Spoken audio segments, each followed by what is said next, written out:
ना होगा, और अगर सब मिलकर कोशिश करें तो रास्ता निकल सकता है। राजू के चेहरे पर एक उम्मीद की किरण जागती है। हाँ बाबा जी, अगर सब मिलकर काम करें तो हम पानी ढूंढ सकते हैं। हमने पहले कभी यह कोशिश ही नहीं की। लेकिन इतनी कठिन जमीन में नया कुआं खोदना आसान नहीं। मुश्किल जरूर है, नामुमकिन नहीं। अगर हम मिलकर काम करें तो ये हो सकता है। राजू खड़ा हो जाता है, उसकी आंखों में एक नई रोशनी है। तो फिर हम कल से काम शुरू करेंगे। मैं गांव के सभी युवाओं को इकट्ठा करूंगा। हम मिलकर नया कुआं खोदेंगे। यह कहते हुए वह शामू के साथ गांव के दूसरे युवाओं को बुलाने के लिए निकल पड़ता है। कहीं दूर से गरज की हल्की सी आवाज आती है, जैसे आकाश ने उनकी उम्मीदों की गवाही दे दी हो।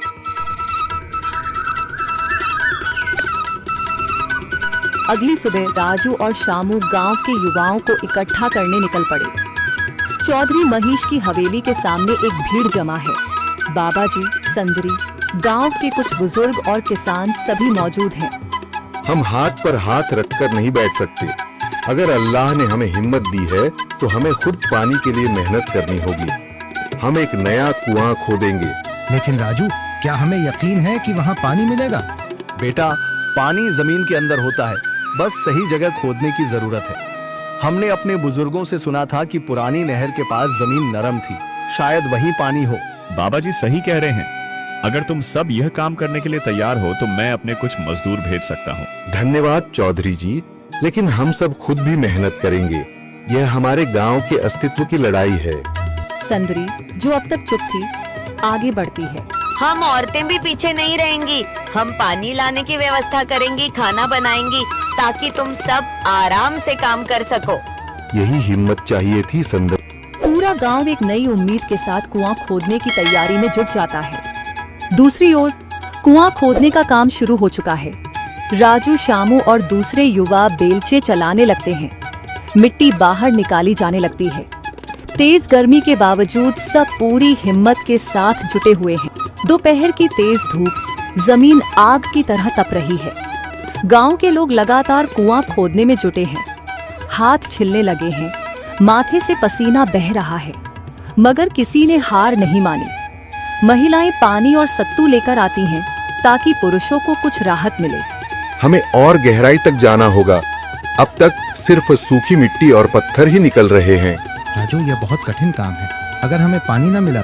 अल्लाह मेहनत करने वालों को कभी निराश नहीं करता बेटा। तुम सब अपनी कोशिश जारी रखो, पानी जरूर निकलेगा। हिम्मत मत हारो। अगर अब रुक गए तो फिर कभी पानी नहीं मिलेगा। सभी फिर से जोश में आकर काम में जुट जाते हैं, मगर सूरज की तपिश बढ़ती जा रही है और कई लोगों की सांसें तेज चलने लगती हैं। तभी एक तरफ से रामलाल और उसके आदमी हंसते हुए आते हैं। अरे भाई, तुम्हें लगता है कि जमीन तुम पर रहम करेगी? हाँ हाँ, ना समझ लोग, ये सब बेकार की मेहनत है। रामलाल, हमारा हौसला मत तोड़ो। अगर तुम मदद नहीं कर सकते तो कम से कम मजाक भी मत उड़ाओ। मदद? हाँ, मैं अपने कुएं का पानी बेच सकता हूँ, मगर मुफ्त में नहीं दूंगा। राजू सब अनसुना कर फिर काम में लग जाता है। शाम होने लगती है, लेकिन अभी तक पानी का नामो निशान नहीं। कुछ लोग मायूस होकर पीछे हटने लगते हैं। राजू, शायद रामलाल सही कह रहा है, यह सब बेकार है। नहीं शामू, हमें हार नहीं माननी। अगर आज हार गए तो फिर कभी हिम्मत नहीं कर पाएंगे। तभी अचानक फावड़ा किसी कठोर चीज से टकराता है। एक अजीब सी आवाज आती है। राजू चौंक कर देखता है और जल्दी जल्दी मिट्टी हटाने लगता है। अचानक एक ठंडी लहर महसूस होती है। सभी लोग दौड़ कर आते हैं। जैसे जैसे मिट्टी हटती है, नीचे से गीली जमीन नजर आने लगती है। सब हैरान रह जाते हैं। सुभान अल्लाह, मैंने कहा था ना, अल्लाह हमारी मेहनत को जाया नहीं करेगा। राजू और बाकी सभी जोर लगाते हैं। कुछ ही पलों बाद अचानक मिट्टी के नीचे से पानी की एक छोटी सी धारा फूट पड़ती है। गांव वाले खुशी से चिल्ला उठते हैं।